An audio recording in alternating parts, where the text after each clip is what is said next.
মায়ের পুজোয় সঙ্গী হবেন মেয়েরা, আর এই সমস্ত গ্রামগঞ্জের মেয়েরা ঢাকের তালিম দিচ্ছেন। শরতের বিকালে ঢাকের তালিম নদীর পাড়ে, আর এরাই যাবে শহরে বাজাতে। আরামবাগ মহকুমা বন্যা কবলিত, খানাকুল, ঘাটাল বিভিন্ন জায়গায় অর্ডারও ছিল, কিন্তু সেই সমস্ত অর্ডার ক্যান্সেল হয়ে গিয়েছে, যার ফলে চিন্তায় আছে এই সমস্ত মহিলারা। অনেকগুলি বাজনা এসেছে, মাস্টারমশাই অনেকগুলি যথারীতি বাজনা ধরেছেন। আমরা এদিকে যাব, শেওড়াফুলি যাব, ঘাটালের দিকে আছে যদিও, কিন্তু ঘাটালের পরিস্থিতি তো খুব একটা ভালো না। ওদিক থেকে এখন আপাতত সেরকম খবর আসেনি, ক্যান্সেল হওয়ারই চিন্তা ভাবনা বেশি আছে আমাদের। অনেক জায়গায় বাজনা ধরা ছিল, সেখান থেকে রিপোর্ট আসে যে বাজনা এবছর ক্যান্সেল হয়ে গেছে, অনেকই ক্যান্সেল হয়ে গেছে।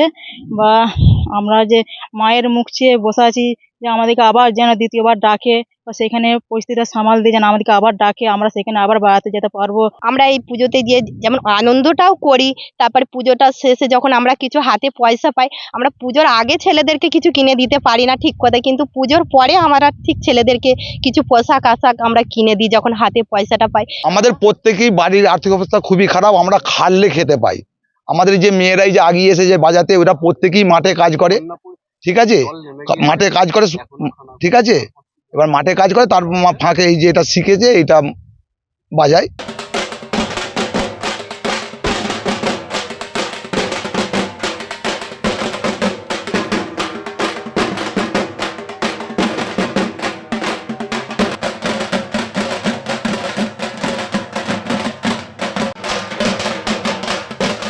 এইভাবেই মায়ের পুজো হবে মেয়েদের হাতে।